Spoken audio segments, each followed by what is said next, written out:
tumaini lako kwake Bwana Mungu aliye karibu siku zote.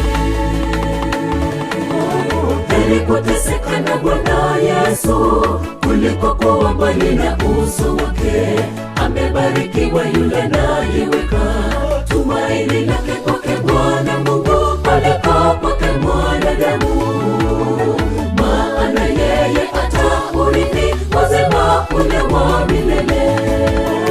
Heri kuteseka na Bwana Yesu kuliko kuwa mbali na uso wake. Amebarikiwa